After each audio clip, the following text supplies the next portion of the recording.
and welcome back to Vintage Disney here on Brian's Things That Are Cool. He's an anthropomorphic dog with one of the most famous laughs in the industry. He combines Charlie Chaplin-style slapstick with his lovable ineptitude. He started small but would soon become a member of Disney's Fab Five, one of the most recognizable characters. Along the way, changes were made to his character, from Barnyard Hick to loving single parent ready to do anything for his son Max.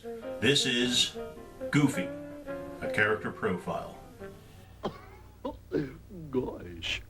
Our story begins 89 years ago when Goofy was still Dippy Dog. Animator Art Babbitt developed Dippy for the 1932 short Mickey's Revue.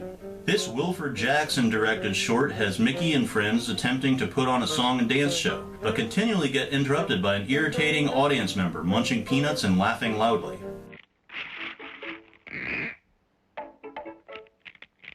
And just like that, Dippy was born.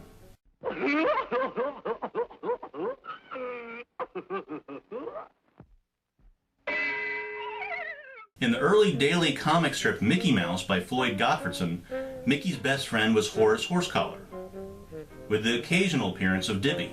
Dippy's popularity grew to the point that Horace was phased out and Dippy took on the role of Mickey's best friend. In the cartoon shorts, Dippy was still finding himself in small supporting roles until his 7th appearance in 1934's Orphan Benefits, when he was renamed. Dippy was now Goofy. Goofy's memorable voice came to us courtesy of Pinto Colvig. Pinto was a vaudeville actor who came to Disney in 1930 and voiced multiple smaller characters before he took the role of Dippy. Pinto would voice Goofy from 1932 to 1938. Left Disney for a short time to do voice work for other studios after a dispute with Walt about salary. One gig Pinto took was the voice of one of the Munchkins in The Wizard of Oz.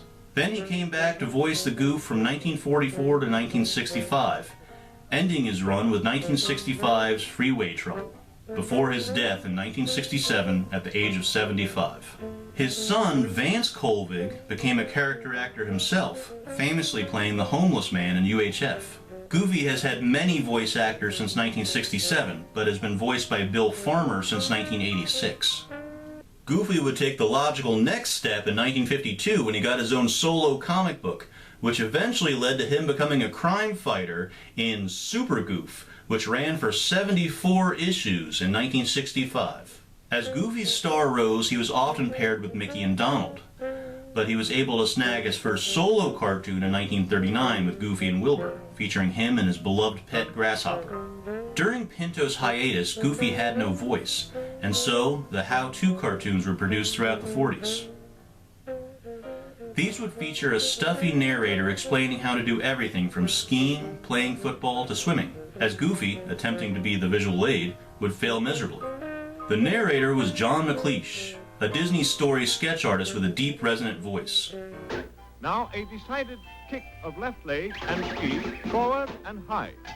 McLeish was tricked by Disney director Jack Kinney into reading the narrations for these cartoons, and he wasn't pleased when he found out what they were for. Starting in 1942 with How to Play Baseball, Goofy would play every character, assuming the role of the everyman. The 1950s. The war was over, men came home, started a baby boom. We had drive-ins, sock hops, rock and roll, and Goofy settling into suburbia. The 50s would see Goofy, still playing the everyman type of character, struggle with marriage, dieting, giving up smoking, and even raising kids. It was Walt's idea to have Goofy settle into normal life. Walt was not a fan of the Goofy cartoons. He felt that the slapstick was a step backwards, and he also held animosity towards his creator. He only kept the series going to provide work for his animators. Thus, Walt decided to modernize him. While these shorts aren't as hilarious as the how-to series, they do feature some fantastic mid-century modern backgrounds, and it's enjoyable to see Goofy as the head of a nuclear family. These cartoons may have been billed as Walt Disney Presents Goofy, but the characters in these shorts only refer to him as George Geef. After the Disney Studio animation strike of 1941, Walt never fully forgave Goofy's developer Art Babbitt.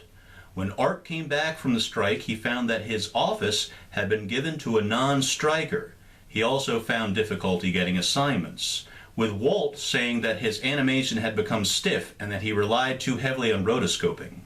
Goofy would make sporadic appearances throughout the 70s and 80s, most notably Mickey's Christmas Carol, where he plays Jacob Marley, and even appeared in a Hardee's commercial as a tie-in. Hi everybody, come meet my special Disney friends. We're here. We're all here. By this time, he had readapted his Goofy persona. But by 1992, animators would combine the traditional version with Goofy's everyman role. George Gief's son, Jr., would become Max Goof. Goofy would become a single parent with no mention of his wife, and my generation was given Goof Troop. Despite its dated feel as Goofy is brought into the hip and cool 90s, it was a lot of fun and saw 2 feature-length releases, a Goofy movie and an extremely Goofy movie, that are still fondly remembered by people my age. In the years since, Goofy returned to the how-to cartoons with hilarious shorts like How to Hook Up Your Home Theater from 2007. And he's even gotten back with his old pals Donald and Mickey for the new Mickey Mouse shorts, which features a return to Goofy's original design and modern humor in a style that reminds me of Ren and Stimpy. 89 years. It's amazing how far Dippy Dog has come. Thank you for watching. I hope you enjoyed my character profile on Goofy. If you'd like to be kept up to date as to when I release a new video, go ahead, hit that subscribe button, and if you really want to be notified, hit that bell as well. I'm Brian, and I'll see you next time.